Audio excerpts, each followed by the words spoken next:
New review time. This time it's Kinski. It was released in 2011. The nose behind it is Geza Schoen, and it's classified as a woody aromatic. This is more of a cult following fragrance. It starts out with a pissy civet note, and that's also combined with somewhat of a urinal cake accord. Some of the 70s and 80s masculines had this urinal cake accord in it, and it's very similar in this.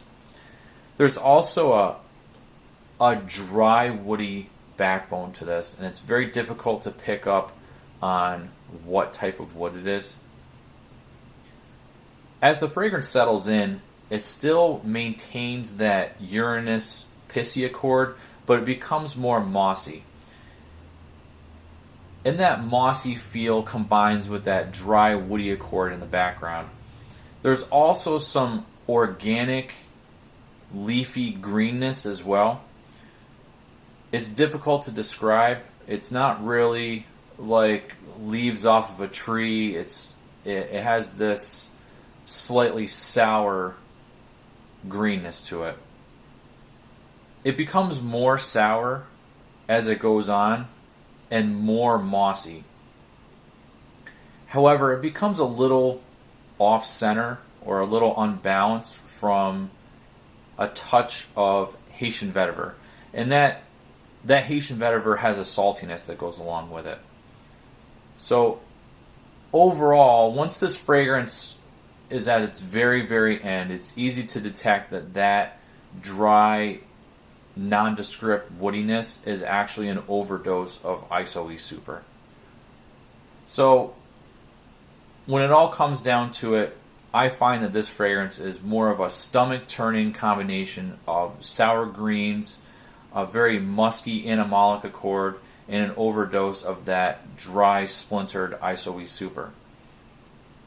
So I guess you could probably summarize it in a few words as being inspired by the old 70s and 80s powerhouses, but with a modern twist in the base.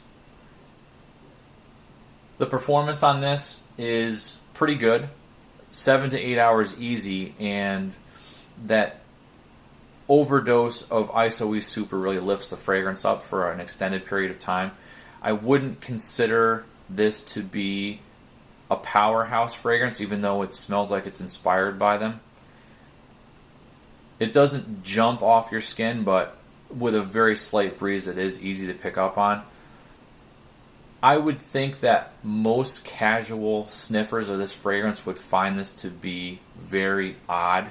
It's not a very likable type of fragrance, so if you're used to safe fragrances and very pleasing fragrances, I would recommend not blind buying this, but trying to get your hands on a sample.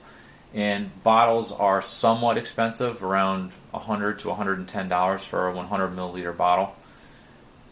So sniff this one wisely. It's an interesting fragrance. If you want to try a fragrance that is taking weirdness to another level, but with a powerhouse inspiration, then feel free to give this a try.